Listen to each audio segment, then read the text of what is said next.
बहुत ज्यादा पेन नहीं लेते थे इस चीज के लिए। कोई भी tier 3 college you can understand कि इस तरह के लोग होते हैं वहाँ पे, more of fun loving and, but ultimately उसमें भी बहुत सारे लोग होते हैं जो उस चीज को सीरियसली नहीं अटेंड करते हैं या फिर रेगुलरली मिस आउट कर देते हैं उसमें।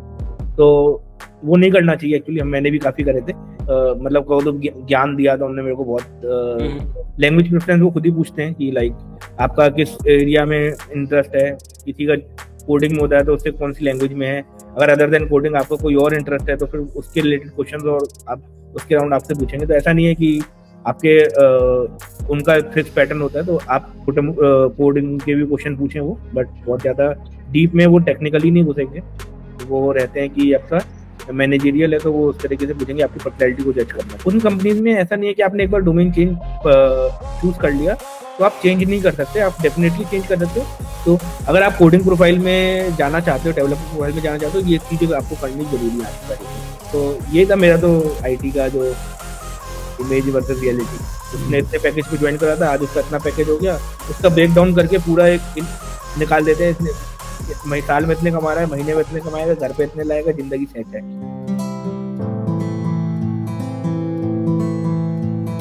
सो welcome back to guys in Sankar tech talk. आज हमारे साथ हैं जयंत नरवानी सर, जो जावा में बैकएंड में as a team lead work करते हैं, एक इंटरनेशनल जॉब करते हैं।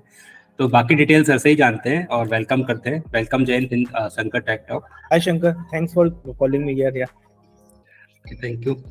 सो आज हम बात करेंगे आपकी प्रोफाइल से रिलेटेड, और उससे पहले हम बात करेंगे आपकी जर्नी के बारे में। आपने कैसे स्टार्ट किया और कॉलेज टाइम में क्या आपने कॉलेज में एजुकेशन में किया है? कॉलेज मेरा था लाइक एक यूपी ट्यूब बेस्ड कॉलेज है ग्रेटर नोएडा में, एनआईटी। ठीक है, उस कॉलेज से मैंने अपनी बीटेक करी थी आईटी फील्ड में ही। ठीक है, तो उसके कॉलेज से ही फिर मेरा प्लेसमेंट हो गया था वहीं से ही। पहली कंपनी तो मेरी टीसीएस है ना। तो वहाँ से मैंने अपनी जर्नी स्टार्ट करी इस आईटी करियर के अंदर। ठीक है, तो कॉलेज प्लेसमेंट के लिए तो हमने काफ़ी तैयारी करी थी उस टाइम पे। हमारे रेगुलरली कॉलेज भी सपोर्ट करता था एप्टीट्यूड एंड कोडिंग वगैरह के मैं स्किल्स डेवलप करवाने में।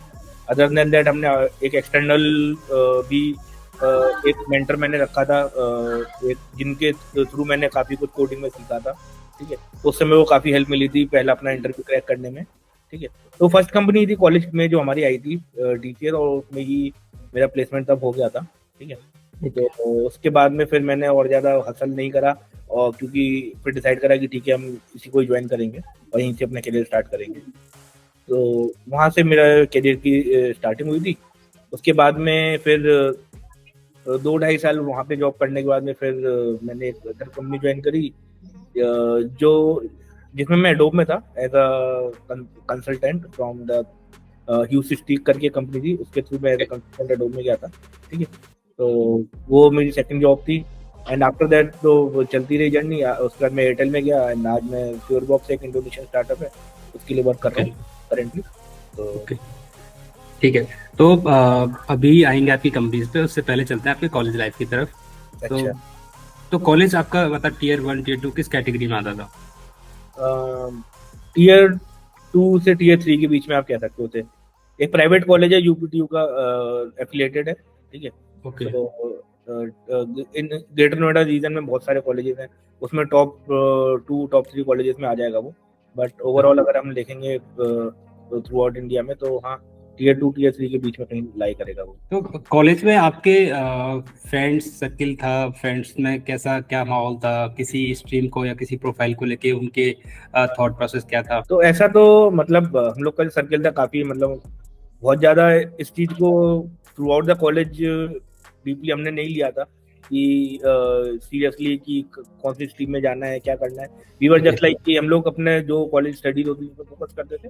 बट हाँ, एक चीज थी कॉमन कि हम लोग कोडिंग में काफी ज्यादा इंटरेस्टेड रहते थे। तो उस चीज को हम लोग टाइम स्पेंड करते थे, कभी सर्किल में भी फ्रेंड्स के साथ बैठे हैं other than the fun and all what to do. उसके अलावा हम लोग कभी कोडिंग के बारे में डिस्कस किया करते थे, और उसमें हम लोग की पहली लैंग्वेज थी सी थी I think, C. And then after that हमने जावा के बारे को एक्सप्लोर करा। ठीक है, उसके अलावा तो हमने और तो चीज़ें मतलब आईटी के रिलेटेड अदर देन कोडिंग तो कम एक्सप्लोर करते थे, बिकॉज उस टाइम पे यही था कि जॉब चाहिए तो उसके लिए हम लोग को कोडिंग ही एक स्किल है मस्ट जो आना चाहिए, other skills will be around it, ठीक है।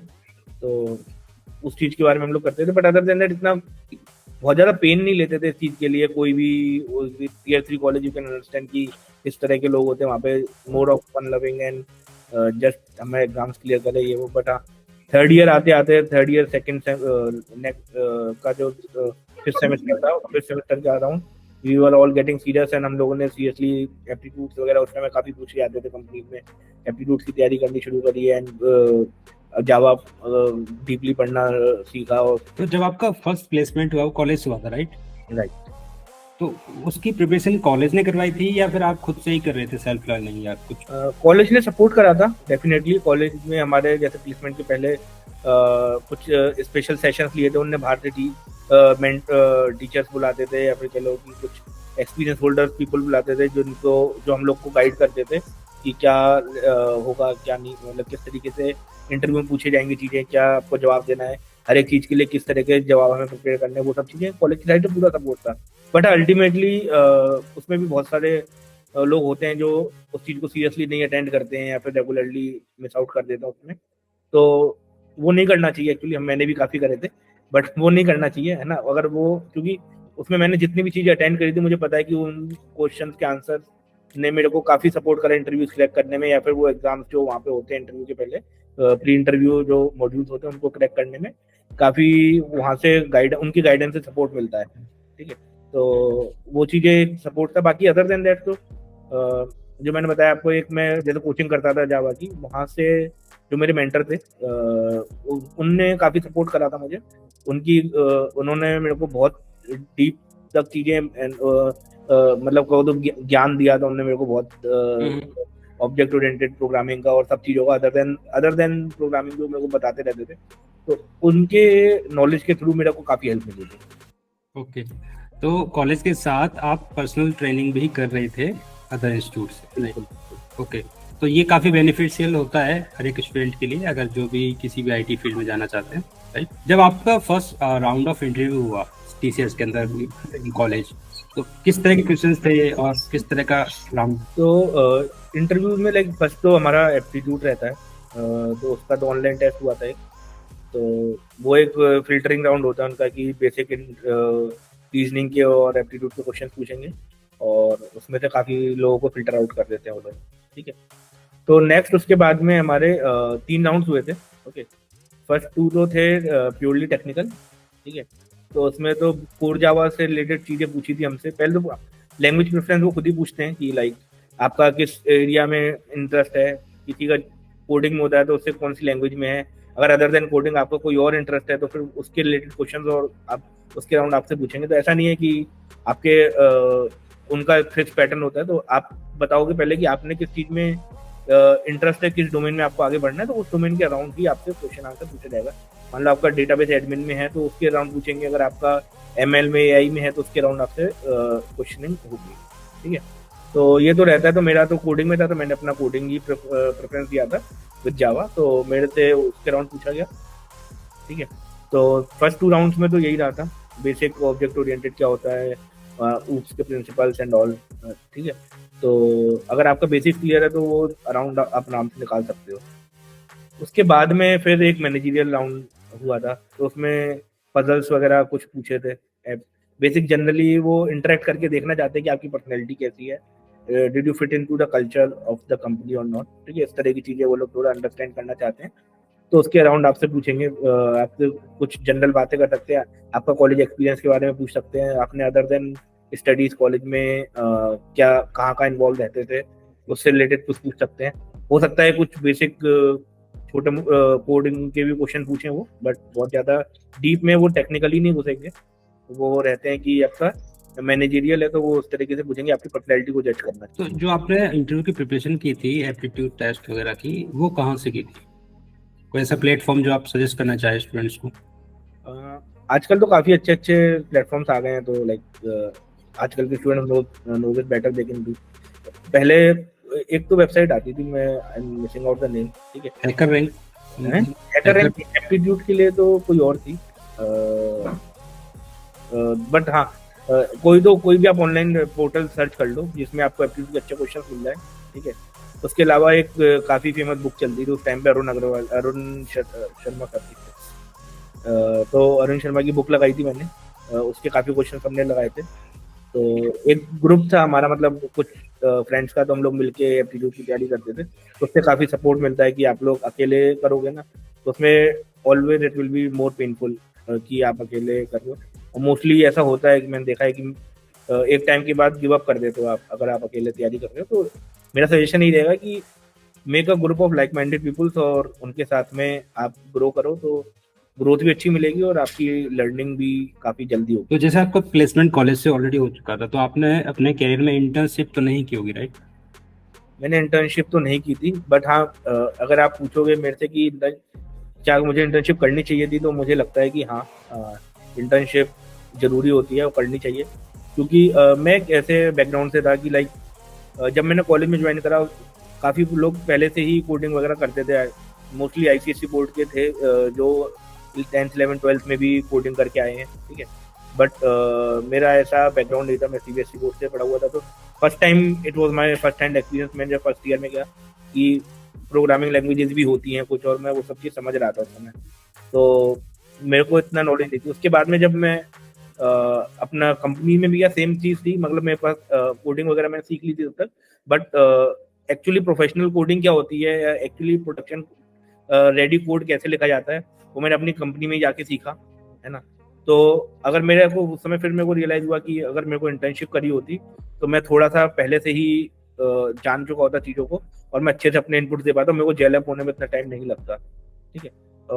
तो वही चीज़ है कि अगर आप कॉलेज भी जा रहे हो तो थोड़ा सा अगर पहले से आपको बैकग्राउंड पता होगा कोडिंग वगैरह का, तो वो आपको हेल्प करता है। सेम वे अगर आप इंटर्नशिप करके जॉब में जा रहे हो तो that will definitely help you कि आप ग्रो अच्छे से करोगे, चीज़ों को अच्छे से समझोगे। इवेंचुअली तो आप सीख ही जाते हो, बट हाँ, it takes more time and more effort. अगर आप इंटर्नशिप नहीं करते तो इट्स बेटर कि आप इंटर्नशिप करके अपना थोड़ा सा कॉलेज टाइम को प्रोफेशनली ग्रो करने में दे सकते हैं। अगर किसी कैंडिडेट का जॉब सिलेक्शन कॉलेज से हो जाए तो क्या उसको इंटर्नशिप करना चाहिए, या फिर वो डायरेक्ट जाके ज्वाइन करे और अपना करियर ग्रो करे उसे? तो कॉलेज कैंपस वाली जितनी भी कंपनीज होती हैं वो मोस्टली आपको, जैसे टीसीएस ने भी हमें 3 मंथ्स की कुछ ट्रेनिंग प्रोवाइड करी थी, और डेफिनेटली हर मोस्टली कंपनियों का एक ट्रेनिंग एंड डेवलपमेंट प्लान होता है जो आपको ट्रेनिंग देगा, ठीक है।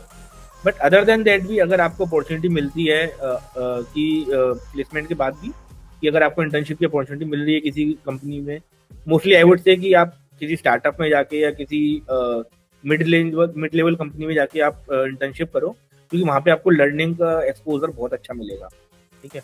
तो उस तरह की कंपनीज में जाइए और बिल्कुल इंटर्नशिप करना, कोई बुरी बात नहीं है, ऑलवेज बेनिफिशियल, ठीक है। कॉलेजेस भी सपोर्ट करेंगे इस चीज़ में, मोस्ट प्रोबेबली सारे कॉलेजेस में, जिसमें जानता हूँ 4th ईयर के स्टूडेंट को इंटर्नशिप के लिए 3rd year, after 3rd year internship के लिए बहुत प्रमोट किया जाता है कि आप इंटर्नशिप करो, ठीक है। तो उससे आपको एक जो इन हैंड एक्सपीरियंस मिलेगा ना, कैसे कॉर्पोरेट में वर्क होता है, कैसे कोडिंग प्रोडक्शन में कोड डिप्लॉय होता है, वो आपको बुक्स में कहीं नहीं मिल सकता, ना ही इंटरनेट में कहीं मिल सकता है वो।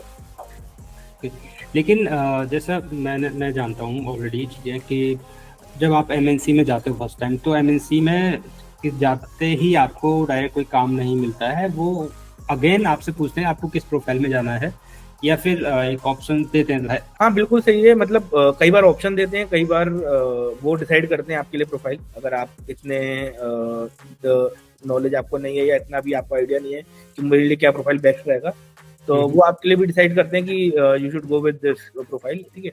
उसके बेसिस पे आपको ट्रेनिंग एंड ऑल प्रोवाइड किया जाएगा, ठीक है। तो उसके बाद भी अगर आपको प्रोफाइल चेंज करने में, मान लो आप प्रोफाइल में चले गए किसी में, आपने ट्रेनिंग कर ली उसकी और आपको मजा नहीं आ रहा, ठीक है, तो एमएनसीज, इस समय मैं बात कर रहा हूँ कि जो multinational mostly service based companies होती हैं, जहाँ पे बल्क हायरिंग होके बच्चे कैंपस से जाते हैं, करेक्ट। तो उन कंपनीज में ऐसा नहीं है कि आपने एक बार डोमेन चेंज चूज कर लिया तो आप चेंज नहीं कर सकते, आप डेफिनेटली चेंज कर सकते हो, और बल्कि वहाँ पे बहुत इजी होता है आपका डोमेन चेंज करना भी। Will just get in touch with HR और आपका जो भी कंसर्न पर्सन है वहाँ पे, और उनको बताओ कि मेरे को इसमें इंटरेस्ट नहीं आ रहा, अदर देन दिस मेरे को इस डोमेन में इंटरेस्ट है, वो आपको उनके साथ शेयर करो, वो आपको प्रोफाइल चेंज करवाने के लिए आपको बिल्कुल हेल्प करेंगे। इनफैक्ट ट्रेनिंग एंड डेवलपमेंट भी आपका उसके हिसाब से वो प्लान करके आपको सब कुछ सपोर्ट कर सकते हैं। तो ये एक सर्विस बेस्ड कंपनीज में बहुत बेनिफिशियल चीज होती है कि इनिशियली अगर आप जा रहे हो वहाँ पे तो आप मल्टीपल प्रोफाइल्स को ट्राई आउट करके अपने लिए बेस्ट थिंग चूज कर सकते हो। ओके, मतलब वो खुद जाके भी इनिशिएट कर सकते हैं इसको। हाँ जी, बिल्कुल कर सकते तो जब आपकी फर्स्ट जॉब लगी थी तो क्या चैलेंजेस आपने फेस किए थे उस टाइम? हो। तो फर्स्ट जॉब में मैंने जैसे आपको बताया कि मेरा जो इंटरेस्ट था थ्रू आउट द कॉलेज, और जो मैंने throughout before joining my first company, जो मैंने कुछ भी जितनी मेरी नॉलेज थी it was specific to coding. मेरी जो ट्रेनिंग हुई थी वो भी फिर एक जावा मॉड्यूल में हुई थी टीसीएस में, तो वो भी स्पेसिफिक टू कोडिंग से ही था। तो तब तक लाइफ सब कुछ सॉर्टेड चल रही थी। आफ्टर दैट जैसे ही मैंने एक प्रोडक्शन लेवल कोड लिखना चालू करा, उसके साथ में आती चीजें deployment of the code, maintenance of the code, और बहुत सारी इस तरह की चीजें आती हैं जिसके बारे में मेरे को बिल्कुल भी आइडिया नहीं था कि ये सब चीजें कैसे होती हैं। तो वो सब चीजों को अंडरस्टैंड करना ही शुरू में बहुत बड़ा एक वो लगता था कि लाइक सर्वर्स क्या होते हैं एक्चुअली में, ठीक है। बिकॉज हम लोग को पता था कि सर्वर होता है बस, ठीक है। और बट उसके अंदर एक्चुअली क्या होता है, सर्वर में लॉग इन करके कैसे हम लोग चीज़ों को मैनेज करते हैं, कैसे उसमें फाइल्स मैनेज करते हैं। लिनक्स एक मेरे लिए बहुत नया सब्जेक्ट था उस टाइम पे, फिर मैंने उसको सीखा वहाँ जाके, ठीक है। तो इस तरह की कुछ चीज़ें थी जो आप कॉलेज में रहते रहते मेरे को पता ही नहीं था कि ये भी चीज़ें हमें काम आ सकती हैं आगे। ये भी सीखने के लिए एक डोमेन है पूरा टोटली। तो वो सब चीज़ें सीखने में थोड़ा टाइम लगा था। वो जब इस तरह की चीज़ आती थी शुरुआत में मैं ब्लैक आउट हो जाता था एकदम कि क्या है ये, एकदम ऑल ऑफ द सडन। तो मैं अपने सीनियर्स ने मेरे काफ़ी हेल्प करा वहाँ पे उस टाइम पे मेरे को अंडरस्टैंड करने में चीज़ों को, है ना। तो सपोर्ट मिलता है डेफिनेटली कंपनीज के थ्रू, या फिर आपके सीनियर्स के थ्रू सपोर्ट मिलेगा, है ना। तो एक एक मेंटर जरूरी है होना, कंपनी असाइन करती है मोस्टली, नहीं करती हैं तो आप किसी को बनाइए। एक मेंटर जरूरी है बनना, और उससे आप सारे क्वेश्चंस फ्रीली पूछ सकते हैं। आपने टीसीएस ज्वाइन की थी तो आपको फर्स्ट 3 मंथ्स ट्रेनिंग दी उन्होंने, फिर आपने उसमें स्टार्ट किया। तो अभी जो कॉलेज स्टूडेंट्स हैं, आपकी प्रोफाइल है, मतलब आपकी प्रोफाइल तो काफ़ी सीनियर है, छोड़ देते उसको। अगर वो as a junior Java developer join करना चाहें तो उनको अभी से किन सब्जेक्ट पे फोकस करना चाहिए, और आपके अकॉर्डिंग उनके लिए क्या रोड मैप होना चाहिए? तो अभी जो जूनियर जावा डेवलपर ज्वाइन कर रहे हैं उन मतलब अभी जो बच्चा कॉलेज में है और ही planning to join first job, मैं तो यार उनके लिए एक चीज गाइड करूंगा उनको कि फर्स्ट ऑफ ऑल आप अपना एक लीड क्या कहते हैं लीड कोड पे तो एक्टिव रहो, सॉल्यूशंस वहाँ पे डालते रहो, ठीक है। जो भी पोस्ट कर रहे हो वहाँ पे उसको मतलब कीप एक टॉपिक कोई आपने उठाया उसको सॉल्व कर रहे हो तो उस टॉपिक के मल्टीपल क्वेश्चन को सॉल्व करो, जिससे कि आपका एक टॉपिक अगर तैयार है तो वो इतना स्ट्रॉन्ग तैयार होना चाहिए कि any question comes around it तो वो आपका रुके नहीं, ठीक है। अदर देन देट एक आप गिटहब में भी अकाउंट बनाओ डेफिनेटली, ठीक है। ये सब चीजें प्रोफाइल को आपके बूस्ट करने के लिए बहुत हेल्प करती हैं। गिटहब में आप जो भी प्रैक्टिस के लिए कोड आप लिख रहे हो आप उसको चेक इन करना स्टार्ट करो, तो आपके लिए एक वर्जन कंट्रोल सिस्टम से भी आपका एक फर्स्ट इंटरेक्शन स्टार्ट हो जाएगा और आप उसके साथ फेमिलियर हो जाओगे। सेकंड थिंग इज आप किसी को बता सकते हो कि देखो मैंने आज तक जो जो काम करा है ये सब चीजें हैं मेरी यहाँ पे, तो कोई आपका काम जाके देख सकता है।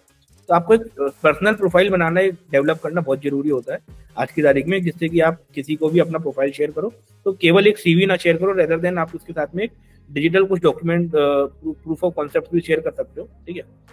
अगर आपको कोई काफी इंटरेस्टेड है कोई कोडिंग में और जो डीपली उसको करता है कॉलेज टाइम से ही, तो मैं कहूँगा एक पर्सनल प्रोजेक्ट भी आपको शुरू कर देना चाहिए, ठीक है।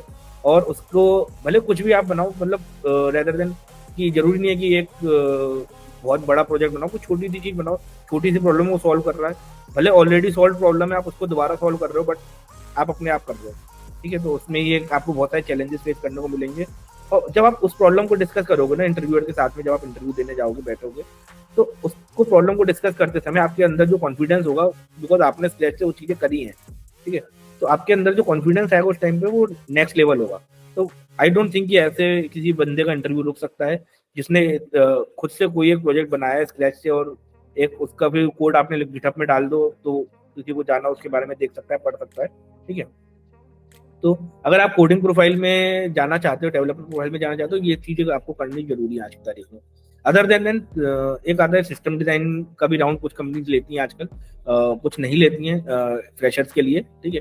बट अगर कहीं भी आप अप्लाई कर रहे हो वहाँ पे सिस्टम डिजाइनिंग का भी राउंड हो रहा है, तो आपको उसके लिए प्रिपेयर रहना चाहिए और उसके लिए बेसिक नॉलेज आपको गैदर कर लेनी चाहिए। ऑनलाइन बहुत सारा मटेरियल मिलता है उसके लिए। लीड कोड में भी आजकल सिस्टम डिजाइन के क्वेश्चन आने लगे हैं, तो आप वहां से देख सकते हो। अदर देन दैट काफी वेबसाइट्स हैं जहाँ से आप देख सकते हो, ठीक है। तो सिस्टम डिजाइन के लिए आपको बेसिक चीज प्रिपेयर होनी चाहिए। अगर आपको एज अ फ्रेशर या फर्स्ट 1-2 साल के एक्सपीरियंस के बंदे का सिस्टम डिजाइन ले भी रहे हैं, तो कोई hard and code fast systems को नहीं पूछेगा, मतलब कोई हाई लेवल सिस्टम बहुत डीप में नहीं जाएगा, बट रेदर देन आपसे कोई लो लेवल डिजाइन पूछ सकते हैं, या फिर आपसे जो है चेक कर सकते हैं कि आपकी कंपोनेंट्स की नॉलेज कितनी है, कि माई एसक्यूएल वर्सेज एसक्यूएल आपको आता है कि नहीं, या फिर रेडिस वगैरह आपको पता है, फेमिलियर हो कि नहीं इस तरह के कंपोनेंट, कैशिंग कंपोनेंट के थ्रू।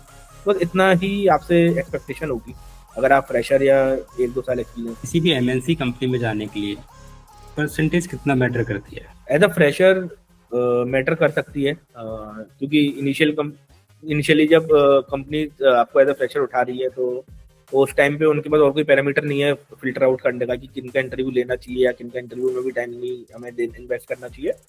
तो उस टाइम पे बिल्कुल आपके परसेंटेज मैटर कर सकते हैं। इनफैक्ट आपके कॉलेज के ही नहीं, 10-12 के भी परसेंटेज मैटर कर सकते हैं, या जो भी ग्रेडिंग सिस्टम अभी चल रहा है उसके हिसाब से मैटर कर सकती हैं चीजें। बट हाँ, एक बार आप ने अपना करियर स्टार्ट कर दिया है, ठीक है, तो एमएनसीज में तो परसेंटेज मैटर करेंगे, बट आप बहुत सारी कंपनीज ऐसी भी हैं जो इन सब चीज़ों को फ्रेशर्स के लिए भी नहीं देखती हैं, केवल उनको चाहिए कि एक अच्छा बंदा मिल जाए, ठीक है। बट उसके बाद जब आप एक बार करियर स्टार्ट कर चुके हो और आपने ऑलरेडी एक जॉब प्रोफाइल में हो, ठीक है, उसके बाद आप कंपनी चेंज कर रहे हो या कुछ आगे बढ़ने की कोशिश कर रहे हो करियर में, उस टाइम पे परसेंटेजेस का इतना इंपॉर्टेंट नहीं रह जाता, रेदर देन आपका एक्सपीरियंस मैटर करता है। तो आपने किस डोमेन में काम किया, आपका एक्सपीरियंस क्या है, आपकी एक्सपर्टीज क्या है, उसके बेसिस पे आगे कंपनीज आपको जज करेगी। आप जैसे जैसे ग्रो करते जाओगे तो ऐसी कंपनीज मिलनी आपको कम होती जाएंगी जो आपका परसेंटेज पूछ के आपका प्रोफाइल फिल्टर करे, ठीक है। तो ये चीज रहती है परसेंटेज का, तो स्टार्टिंग में आपका काफी इंपॉर्टेंस रहेगा, बट धीरे धीरे वो जैसे आप ग्रो करोगे तो उसका इंपॉर्टेंस इतना रेलिवेंस नहीं रहेगा। बट हाँ, इट डजंट मीन कि आप अच्छा स्कोर ना करो, इट ऑलवेज भी हेल्पफुल, आपका भी कॉन्फिडेंस बूस्ट होगा और आपके चांसेस भी बढ़ेंगे किसी भी इंटरव्यू क्रैक करने के लिए, अगर आपका परसेंटेज अच्छा है और आपने अच्छा परफॉर्म करा अपने कॉलेज में। तो अगर जिनके पास अच्छी परसेंटेज नहीं है उनके लिए क्या सजेशन है आपके? ओके, उनके लिए भी ऐसा कुछ नहीं है यार कि जॉब्स नहीं मिलेंगी, उनको बहुत जॉब्स हैं ओपन मार्केट के अंदर। डेफिनेटली एमएनसीज उनको फिल्टर आउट कर देंगी प्रोफाइल देख के, ठीक है। तो एमएनसीज में वो अप्लाई करना चाहते हैं और आपके पास परसेंटेज की वजह से रिजेक्ट हो रहे हो, तो टेंशन लेने की जरूरत नहीं है। आप 1-2 साल वेट करो, 1-2 साल आप वेट नहीं, मतलब 1-2 साल आप कहीं से एक्सपीरियंस ले लो, ठीक है। 1-2 साल एक्सपीरियंस लेने के बाद फिर आप एमएनसीज में ट्राई करो, जो भी आपकी ड्रीम जॉब है वहाँ पे जाओ। वो डेफिनेटली आपका इंटरव्यू लेंगे और आपसे इंटरेक्ट करेंगे और आपको सिलेक्ट भी हो सकते हो वहाँ पे, कोई आपको रोकेगा नहीं उधर। बट हाँ, मैं कहूँगा पहले आप 1-2 साल के लिए ऐसी कंपनीज में जाना पड़ेगा आपको जो इनफैक्ट आपको परसेंटेज पे मैटर पे नहीं, बल्कि आपके टैलेंट के मैटर पे बेसिस पे आपको चूज करेगी, ठीक है। तो मोस्टली स्टार्टअप्स होते हैं इस तरह के, या फिर कुछ ऐसी कंपनीज होती हैं जो बहुत ही ज्यादा बड़ी हो चुकी है, उनको अब उनका एक सिस्टम स्ट्रॉन्ग है, प्रोडक्ट बेस्ड कंपनीज जो अब केवल प्रोफाइल शॉर्टलिस्ट करती हैं only based on the talent rather than की percentage and college and all those stuff. तो इस तरह की कंपनीज में अप्लाई कर सकते हो, ठीक है। स्टार्टअप में आपको बहुत अपॉर्चुनिटीज मिल जाएंगी, वहां जा सकते हो, तो वहां से आपका एक करियर स्टार्ट हो सकता है। एक बार स्टार्ट हो जाने दो करियर, उसके बाद में अपॉर्चुनिटीज की कोई कमी नहीं है आपके लिए भी। इवन इफ आपका कॉलेज में कुछ किसी भी रीजन की वजह से आपका परफॉर्मेंस इतना बेटर नहीं था, तो उसके बाद भी आपका एक बहुत अच्छा करियर आईटी में आपके लिए वेट कर रहा है। क्योंकि मोस्टली ये होता है कि परसेंटेज के क्राइटेरिया के चक्कर में लोग थोड़ा सा डीमोरलाइज हो जाते हैं और तैयारी करना छोड़ देते हैं और फिर वो अदर स्ट्रीम्स में जॉब्स ट्राई करते हैं, कोई टेली कॉलिंग में चला जाता है, कोई कहीं। तो ये एक बहुत अच्छा पॉइंट रहेगा उनको। सेकंड, जब आपकी फर्स्ट जॉब आपको मिली टीसीएस में, तो उन्होंने क्या पैकेज ऑफर किया था आपको? टीसीएस का तो स्टैंडर्ड पैकेज जो रहता है फ्रेशर्स के लिए, उस समय मेरे ख्याल से 3 लाख 3.2 शायद कुछ ऐसे था। ओके। जो स्टैंडर्ड पैकेजेस रहते हैं उनके, वो तो वही टीसीएस में सैलरी नेगोशिएशन है, बहुत सारे कुछ ऐसा नहीं होता। तो कॉलेज टाइम में आपकी ड्रीम कंपनी कौन सी थी? कॉलेज टाइम पे तो मेरा जिस कॉलेज से मैं था वहाँ पे मोस्टली कंपनी बहुत ज्यादा नहीं आती थी, तो सबसे बड़ी कंपनी आती थी वो टीसीएस ही थी। तो उस टाइम पे तो वही सोचते थे कि टीसीएस में प्लेसमेंट हो जाए, that's the one of the best thing which will happen at the end of college. तो हमने उसी के हिसाब से तैयारी भी करी थी पूरे 4 साल। जो हमारा फोकस रहता था टीसीएस के इंटरव्यू के राउंड ही कॉलेज का भी रहता था कि जो ट्रेनिंग वो दे रहे हैं कि उस तरीके से ही देते थे कि टीसीएस के इंटरव्यू के अराउंड ही वो प्लान रहते थे उनके मॉड्यूल्स। तो उस समय तो ज़्यादा पता भी नहीं रहता था, कि नॉलेज नहीं रहती थी इतनी। आजकल तो आपके चैनल है, जैसे इस तरीके के बहुत सारे यूट्यूबर्स आ गए हैं जिससे हम लोग सीख सकते हैं, आजकल के बच्चे सीख सकते हैं। बट आज उस टाइम पे हम लोग को इतने लगता था कि TCS is one of the best companies in India, जो आज जिसके पास बहुत सारे एम्प्लॉय बेस है, it's next to government job only. तो हम लोग उसके लिए ही तैयारी करते थे उस टाइम पे। बट धीरे धीरे जैसे जॉब करते रहे तो पता चला कि और भी अपॉर्चुनिटीज हैं, अदर कंपनीज भी है वहाँ पे भी। ऐसा नहीं है कि जॉब सिक्योरिटी नहीं होती है, सब कुछ होता है, job security and everything is there. तो जस्ट आपको एक्सप्लोर कर सकते हो और जगह जा सकते हो। तो फिर हमने और फिर बाद में चेंज कर सकते आगे बढ़ते रहे।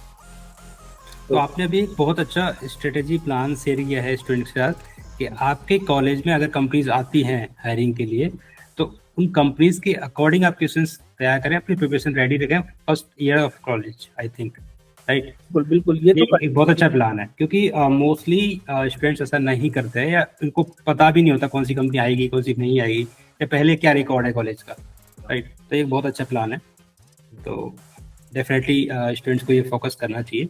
तो जब आपने फर्स्ट टाइम टीसीएस के अंदर एंटर किया तो कंपनीज का कैसा कल्चर होता है फर्स्ट ऑफ ऑल, और आपको क्या एक्सपेक्टेड था? एक्सपेक्टेशन तो मेरी बहुत ही डिफरेंट तरह की थी, जो उससे मैंने जो सामने जाके देखा। क्योंकि हमने जो मूवीज में देखा है, जो इस तरह की चीजें देखते थे हम लोग या कॉर्पोरेट के बारे में सुनते थे, तो मुझे लगता था कि हर दिन पार्टीज होती होंगी और हर दिन कुछ ना कुछ नया हैपनिंग सा होता रहता होगा, ठीक है। तो मैं उस तरह का एक आईटी की लाइफ को, मेरी इमेज थी एक माइंड में। तो उस तरह की इमेज कॉलेज गाइस में होती है, और इसी जो आईटी चार्म जिसको कहते हैं, आईटी का चार्म देख के ही लोग अट्रैक्ट होते हैं, ठीक है। राइट। तो मेरे दिमाग में वो इमेज थी। तो हम लोग जब मैंने कॉलेज ज्वाइन के बाद में कंपनी ज्वाइन करी पहली बार, तो फिर मैंने जाके जब देखा तो होती है पार्टीज, इट्स नॉट कि पार्टीज नहीं होती, बट उसके अलावा काम भी करना पड़ता है। तो वो चीज थी, और वो काम काफी कई बार एक आपके ऊपर ऐसा प्रेशर बिल्ड कर देता है कि आप अदर देन उस चीजों के बारे में सोचने के अलावा आपको भी एज अ रिस्पॉन्सिबिलिटी लगता है कि यार मेरे को पहले ये खत्म करना, बाद में ही कुछ other than this parties and all के बारे में सोचेंगे या कुछ और देखेंगे, ठीक है। तो ठीक है, इट्स एक जो मेरी इमेज थी वो ब्रेक होने में ज़्यादा टाइम नहीं लगा, जो हो गई थी। बट हाँ, ऐसा नहीं होता कि हम फन नहीं करते या कुछ नहीं करते आईटीज में। इनफैक्ट आई वुड से कि अब तो जब हम देखते हैं अदर फील्ड्स को, तो अदर फील्ड्स के कंपेरेटिवली आईटी में बंदे जितना फन करते हैं उतना और फील्ड्स में नहीं करते होंगे शायद। तो that is one positive thing also, कि you will get to learn more things and grow in the career. At the same time you will get to fun a lot with your colleagues. तो ये था मेरा तो IT का जो image versus reality. आपने एक बहुत अच्छा पॉइंट शेयर किया अभी जस्ट, ठीक है। फर्स्ट काम पे फोकस करना चाहिए, पार्टी तो हो ही जाएगी दिन में, नहीं तो इवनिंग में हो जाएगी, नहीं तो फ्राइडे तो हो ही जाएगी। तो फर्स्ट ऑफ ऑल लर्निंग और अपने काम पे फोकस करना चाहिए। तो सर एक क्वेश्चन और है मेरा आपसे, अगर जो स्टूडेंट्स अभी लुकिंग फॉर चेंज है या जो फर्स्ट टाइम जॉब देख रहे हैं इंटर्नशिप के बाद, उनके लिए इफेक्टिव जॉब सर्चिंग का तरीका क्या रहे? तो अगर कोई अभी एक्टिवली देख रहा है और आपके कॉलेज में अगर कंपनीज आती हैं, तो पहले तो आप उन पे फोकस करिए कि जो आपके कॉलेज में कंपनीज आ रही हैं, ठीक है। बिकॉज पूल कैंपस में आपकी चांसेस ऑफ हायरिंग ज्यादा होते हैं।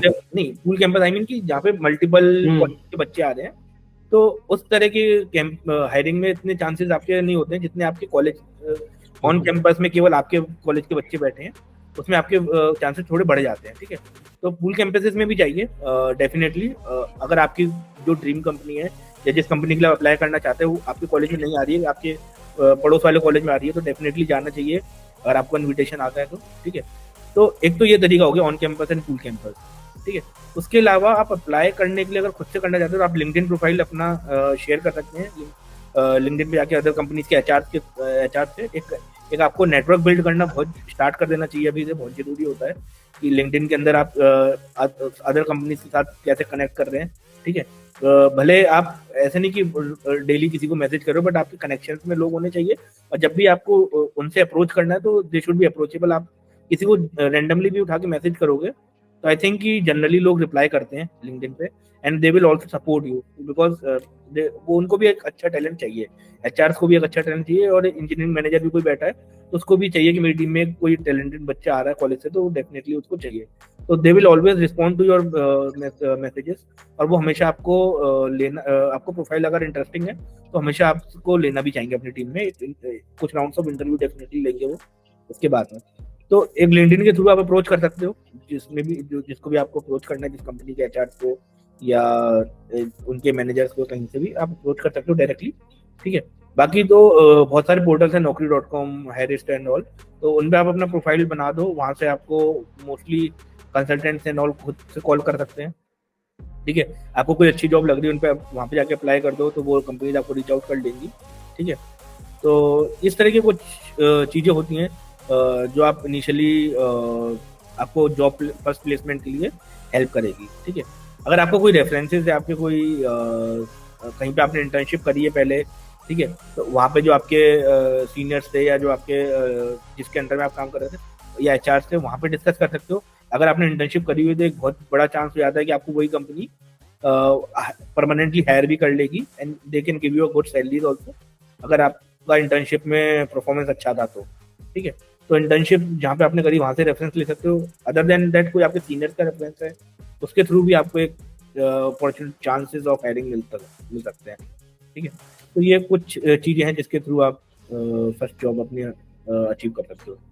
एक्चुअली सर ने ऑलरेडी बहुत सारे पॉइंट ऑलरेडी बता दिए हैं आपको। इतने सारे ऑप्शंस हैं आपके पास किसी भी आईटी कंपनी में जाने के लिए या अप्रोच करने के लिए, सारे बेस्ट ऑप्शंस बताए सर ने।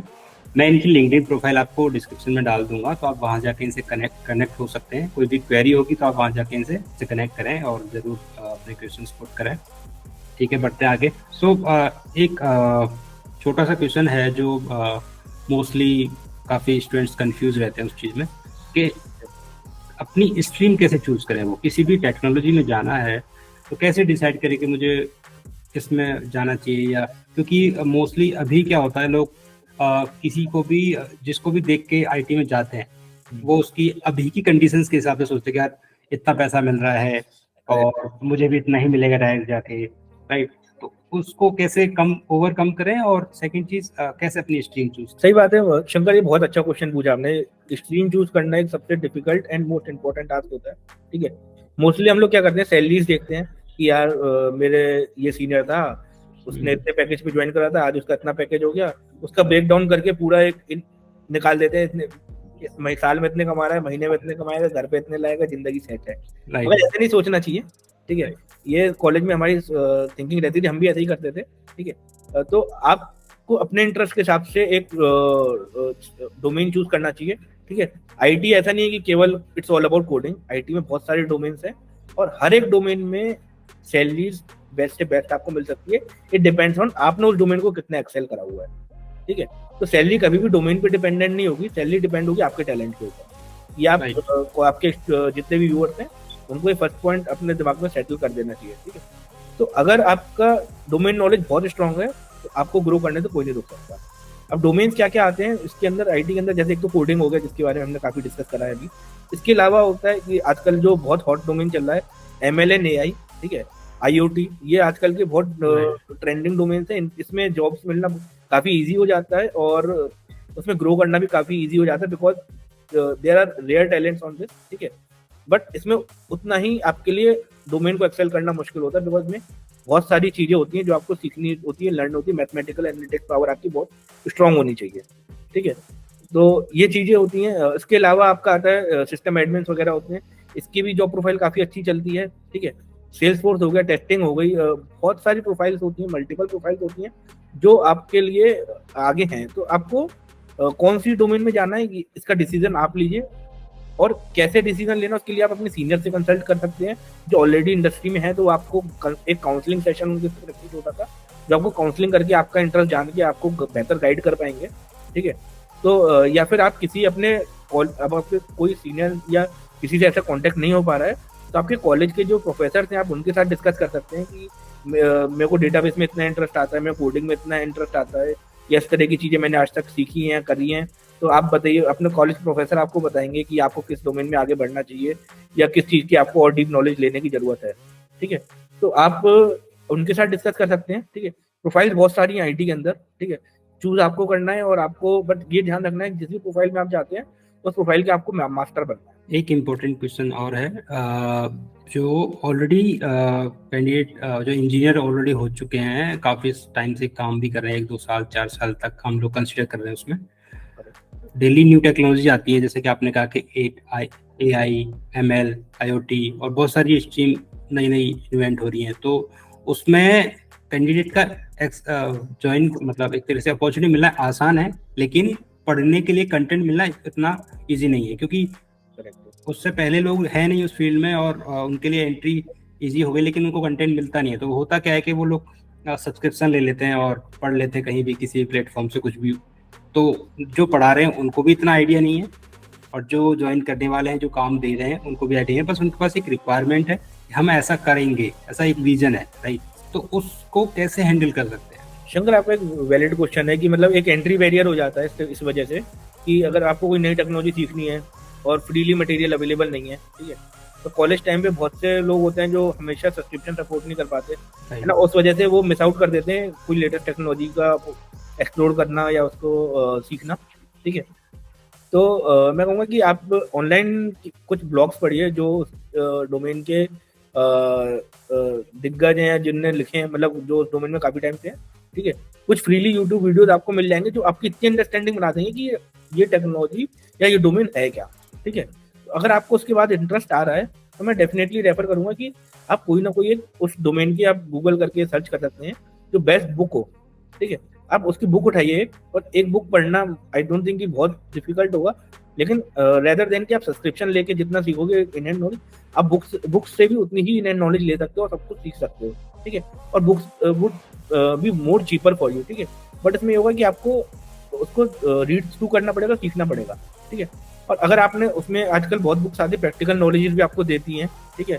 और साथ साथ आपको केवल ऐसा नहीं कि थ्योरी पढ़ेगी, साथ साथ आप उसके साथ करते भी जा सकते हो। तो एक वो तरीका बेस्ट हो सकता है जो लोग सब्सक्रिप्शन अफोर्ड नहीं कर सकते, या फिर जिन लोग को अभी केवल इतना इन्वेस्ट नहीं करना, जस्ट एक्सप्लोर करना चीज़ों को, ठीक है। तो अगर आपको इंटरेस्ट आता है तो डेफिनेटली एक अगर आपने बुक्स से नॉलेज ले ली है तो और प्रैक्टिकली उसको इम्प्लीमेंट करके देखा है, तो आई डोंट थिंक कि आपको उसके बाद में उस डोमेन में आगे बढ़ने में कोई डिफिकल्टी आने वाली है, ठीक है। तो एक book reading is very good habit. एक बुक रीडिंग के थ्रू भी आप चीज़ों को बहुत अच्छे से जान सकते हो और आगे उसमें एक्सेल कर सकते हो। तो एज ए एक्सपीरियंस इंजीनियर, तो आप स्टूडेंट्स को क्या एडवाइस देना चाहोगे, एक एडवाइस जो आप देना चाहते हो? मैं बस ये बोलूँगा कि यार मैं पहले ही बोल चुका कि अपना प्रोफाइल बिल्ड करना स्टार्ट कर दो। Digital profile is very important, ठीक है। तो आप चाहे लीड कोड पे कर रहे हो कुछ अपने क्वेश्चंस या फिर कहीं पे भी कर रहे हो, तो it should be visible on your profile somewhere. आपने गिटहब को मेन बनाया तो गिटहब पे आप अपना सब कुछ डाल के रखो, ठीक है। ये जो भी है हर एक चीज़ मैटर करती है, डिजिटल नंबर्स रियली मैटर कि आपने कितने क्वेश्चन सॉल्व करे आज तक लीड कोड के आपके प्रोफाइल के अंदर, वो सब चीज़ें भी मैटर करती हैं, ठीक है। तो ये सब बिल्ड करना स्टार्ट कर दो धीरे धीरे अपना प्रोफाइल, बिकॉज आजकल डिजिटल प्रोफाइल का काफ़ी वैल्यू है, ठीक है। अदर देन दिस मेरा ये सजेशन रहेगा सबके लिए कि यार पैनिक नहीं करना है। जॉब अगर आपका first company, second company, 10th company में नहीं होता है तो रिजेक्शन इज ऑलवेज देयर, हर किसी को मिलते हैं रिजेक्शन। ऐसा कोई नहीं होगा जिसने जॉब इंटरव्यूज में रिजेक्शन नहीं देखे हो। रिजेक्शन से पैनिक नहीं करना है, हर एक रिजेक्शन से कुछ ना कुछ सीखना है और उस लर्निंग के बाद में आपको नेक्स्ट इंटरव्यू के बाद जाना है। तो हर एक इंटरव्यू के बाद थोड़ा टाइम दो, भले आप सिलेक्ट हो रहे हो रिजेक्ट हो रहे हो, थोड़ा टाइम दो एनालिसिस के लिए कि आपसे क्या क्वेश्चन पूछे, आपने क्या जवाब दिए और क्या आप उससे बेहतर कोई जवाब दे सकते थे। इनफैक्ट आपने सही जवाब भी दिया, सिलेक्शन भी हो गया, फिर भी आप जाके गूगल करो उस टॉपिक के बारे में और थोड़ा सीखो उससे कि क्या उसके और ऑल्टरनेटिव है, क्या और ऐड कर सकते हो। तो अगर आप अपना एनालिसिस करोगे ना, सेल्फ एनालिसिस हर एक इंटरव्यू के बाद, तो उससे आपका कॉन्फिडेंस और बढ़ेगा और आपकी बहुत सारी चीज़ें तैयार होती जाएंगी अपने आप ही, आपको पता भी नहीं चलेगा कि मैं एकदम क्या रेडी हो गया। तो ये चीज़ें हैं, मतलब ये सजेशन रहेगा कि पैनिक बिल्कुल भी नहीं करना, रिजेक्शन से नहीं घबराना है और यू शुड ऑलवेज कोई भी अपॉर्चुनिटी मिस नहीं करनी है, हर एक अपॉर्चुनिटी के लिए अप्लाई जरूर करना है और देना। एक बार इंटरव्यूज निकल जाते हैं आपके, सब कुछ आता है, देन यू कैन डिसाइड कि आपको कैरियर में आगे क्या करना है, ठीक है। मतलब उस कंपनी के साथ में आपको जाना चाहिए कि आपके कोई बेहतर ऑप्शन है, तो वो सब चीज़ आप डिसाइड कर सकते हो। बट हाँ, डेफिनेटली आपको मेरे ख्याल से इंटरव्यूज देने चाहिए, मैक्सिमम टू मैक्सिमम इंटरव्यू देने से आपको एक्सपीरियंस मिलेगा और आप सीखोगे बहुत चीज़ें। इंटरव्यू की प्रिपरेशन कहाँ से करनी चाहिए और कितनी करनी चाहिए? क्योंकि कई बार क्या होता है, स्टूडेंट्स या जो भी फर्स्ट 1 ईयर एक्सपीरियंस कैंडिडेट हैं वो पढ़ते रहते हैं और बहुत सारी चीज़ें पढ़ लेते हैं जो कि उनको नहीं भी पढ़नी चाहिए, वो भी इधर उधर का पढ़ लेते हैं। तो ये लिमिट कैसे डिसाइड कर सकते हैं वो कि कितना पढ़ना चाहिए? ये भी सही है, क्योंकि काफ़ी बार ऐसा होता है कि हमें पता नहीं होता कि कब स्टॉप करना है, और मेरे ख्याल से लिमिट रखनी भी नहीं चाहिए। ठीक है, स्टूडेंट लाइफ में आप स्टूडेंट हो, आपका काम है पढ़ना, तो आपको पढ़ना है। ठीक है, अगर आपको लगता है कि एक टॉपिक मेरा हो गया कवर और आई एम कॉन्फिडेंट इनफ कि इसमें मेरे को काफ़ी चीज़ें आती है कि मैं केवल इंटरव्यू के हिसाब से नहीं, बट नॉलेज मेरी इसमें इतनी हो चुकी है कि अब इसमें मेरे पास कुछ नया मटेरियल मिल नहीं रहा है पढ़ने के लिए, तो आपको कुछ नई चीज एक्सप्लोर करनी चाहिए एंड उसको पढ़ना स्टार्ट करना चाहिए, रेदर देन कि एक ही टॉपिक पे, एक ही डोमेन पे आप लगे हुए हो फॉर अ लॉन्ग टाइम। ठीक है, तो जब आपको लगने लगे कि यार अब मेरे पास कुछ नया मटेरियल इसमें नहीं आ रहा है या कुछ नई चीजें मेरे को नहीं मिलने लग रही हैं, मैं जब भी गूगल करता हूँ या जब भी इंटरव्यू देता हूँ, जब भी क्वेश्चन देखता हूँ, तो मेरे को वही चीजें दिख रही हैं बार बार जो मेरे को ऑलरेडी आती है। ठीक है, तो डेफिनेटली आपको वो टाइम है कि आप एक नया डोमेन स्टार्ट करो या नया टॉपिक स्टार्ट करो टू स्टडी, रेदर देन कि आपको स्टॉप होना है, आपको रुकना नहीं है कि आईटी में इतनी चीजें हैं। मेरा आज 8 साल एक्सपीरियंस हो गया बट आज भी मेरे को 10% ही पता है, आई वुड, क्योंकि बहुत बड़ा डोमेन है आईटी में और एवरीडे कुछ ना कुछ नया आता है। ठीक है, तो ऐसा नहीं कि आपने सीख लिया तो अब बस हो गया, it's never ending process. But यहाँ कब आपको डोमेन चेंज करना है, कुछ टॉपिक चेंज करना है, वो आपको पता होना चाहिए। तो उसका बेस्ट पैरामीटर यही है कि अगर आपको नया कुछ मिलता है तो आपको चेंज करना है। अगर किसी कैंडिडेट को आउट ऑफ इंडिया अप्लाई करना हो तो कैसे कर सकता है? जैसे आपकी क्या अप्रोच थी वो प्लीज शेयर कीजिए। तो आउट ऑफ इंडिया अप्लाई करने के भी मतलब 2 तरीके हैं इसमें। कैंडिडेट को like out of India remotely job करनी है, ठीक है, या फिर कैंडिडेट को आउट ऑफ इंडिया जाके वहाँ पे ही जॉब करनी है बट अप्लाई वो इंडिया से कर रहा है। ठीक है, ऑन साइट। हाँ ऑन साइट, तो दोनों ही पॉसिबिलिटीज हैं। ठीक है, लिंक्डइन आपको इसमें बहुत हेल्प कर सकता है। लिंक्डइन पे आप सर्च कर सकते हैं कि आपको जिस भी कंट्री में जाके जॉब करनी है उस कंट्री के हिसाब से। ठीक है, मेरी तो जो भी करंट जॉब है वो मैं रिमोटली इंडिया से ही करता हूँ। ठीक है, तो उसके लिए आपको कंसल्टिंग कंपनीज होती है बहुत सारी, वो आपको हेल्प कर देंगी, जिनके पास क्लाइंट्स होते हैं इंटरनेशनल। ठीक है, तो उनके थ्रू आप टच में आ सकते हैं कंपनीज के। तो उसमें क्या होता है कि आपको मल्टीपल कंपनीज के टच में वो ले आएंगे, रेदर देन कि आप एक एक करके खुद ही कंपनीज को आइडेंटिफाई करना काफी मुश्किल हो जाता है बहुत बार। कंसल्टेंट वहाँ पे आपको रोल में आते हैं जो आपको हेल्प करेंगे। कंसल्टिंग ऑर्गेनाइजेशन बनी हुई है बहुत सारी, तो उनके थ्रू जा सकते हैं। तो यही है 2 तरीके। ठीक है, डायरेक्टली आपको ऑन साइट जाना और किसी बड़ी प्रोडक्ट में जाना है तो मैं तो ये कहूँगा कि आप लिंक्डइन के थ्रू उनकी जॉब्स के लिए अप्लाई करें। अगर आपने इंटरव्यू क्लियर कर लिया उसका, तो उसके बाद में फिर वो टेक केयर करेंगे कि आपको कैसे उनको अपनी कंट्री में बुलाना है और कैसे उनको आपके साथ मतलब आप जर्नी स्टार्ट करनी है। आपको फर्स्टली फोकस वैसे करना है, अप्लाई करना है और इंटरव्यू क्लियर करना है, that's it. Rest will company will take care of everything. अगर किसी स्टूडेंट के पास 2 ऑफर है, एक सर्विस बेस्ड और एक प्रोडक्ट बेस्ड कंपनी से, और दोनों ही स्टार्टअप है, तो कौन सी कंपनी ज्वाइन करनी चाहिए? डिपेंड्स कि आप कितना एग्रेसिव हो अपने उसको लेके, अपने प्रोफाइल को लेके, और आप किस तरह की नॉलेज अपनी एक्सेल करना चाहते हो। ठीक है, 2 स्टार्टअप्स हैं, एक प्रोडक्ट बेस्ड है, एक सर्विस बेस्ड है। ठीक है, दोनों में बता देता हूँ काम में आपको डिफरेंशिएटिंग फैक्टर क्या मिलेगा और लर्निंग में आपको डिफरेंशिएटिंग फैक्टर क्या मिलेगा। अगर आप प्रोडक्ट बेस्ड स्टार्टअप में जाते हो तो आपको बिजनेस उनका सीखने को मिलेगा। ठीक है, लेट सपोज इंडियन कोई स्टार्टअप ले लेते हैं एग्जांपल के लिए, जोमेटो हो गया या फिर ओला हो गई। ठीक है, तो आप जोमेटो में जाओगे तो आपको डिलीवरीज वगैरह का जो बिजनेस होता है आपको उसकी नॉलेज काफ़ी मिलेगी। ठीक है, ओला में जाओगे तो राइड शेयरिंग का या आपको गूगल मैप वगैरह के थ्रू एपीआई का उस तरह उसके ऑन टॉप ऑफ दैट कैसे बिजनेस बनाया जा सकता है, आपको बिजनेस नॉलेज काफ़ी मिलेगी, रेदर देन कि जस्ट आपको आईटी नॉलेज मिल रही है। ठीक है, सर्विस बेस में क्या होगा, आपको टेक्निकली आप बहुत स्ट्रांग होते चले जाओगे टाइम टू टाइम। ठीक है, और आपको रेदर देन की सिंगल बिजनेस की नॉलेज मिले, आपको मल्टीपल बिजनेस की थोड़ी थोड़ी नॉलेज होगी, बट डीप नॉलेज किसी भी एक बिजनेस की, एक डोमेन की आपको वहाँ पे नहीं मिलेगी। मगर आपको रेदर देन आपको टेक्निकल स्किल्स आपके स्ट्रांग होते जाएंगे वहाँ पे बहुत ज्यादा। तो ये एक डिफरेंस होता है। तो आपको किस तरीके से आगे बढ़ना है, आपको लॉन्ग टर्म आपका करियर आपको आईटी में ही एक्सेल करना है, एक पर्टिकुलर डोमेन या particular business like e commerce domain हो गया या कोई लॉजिस्टिक डोमेन हो गया, इस तरह के डोमेन में आपको नहीं जाना। तो आप डेफिनेटली सर्विस बेस्ड कंपनी को चूज कर सकते हो, जहाँ पे आपको प्योरली आईटी से रिलेटेड ही डिस्कशन होंगे, प्योरली आईटी से ही आपको गाइड किया जाएगा और आपसे वो एक्सपेक्टेशन भी रखी जाएगी।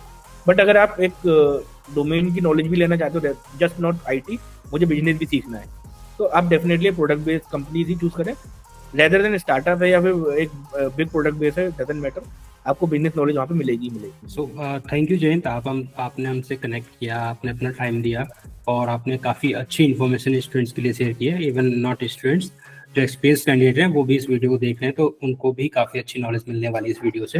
एंड गाइज, अगर आप वीडियो को यहाँ तक देख चुके हैं तो प्लीज़ कमेंट में लिखें आप कौन सी प्रोफाइल में जाना चाहते हैं, और सर से ज़रूर कनेक्ट करें। मैं लिंक्डइन की प्रोफाइल इनके डिस्क्रिप्शन में डाल दूंगा वीडियो के। तो thanks for watching, keep watching, subscribing, bye bye.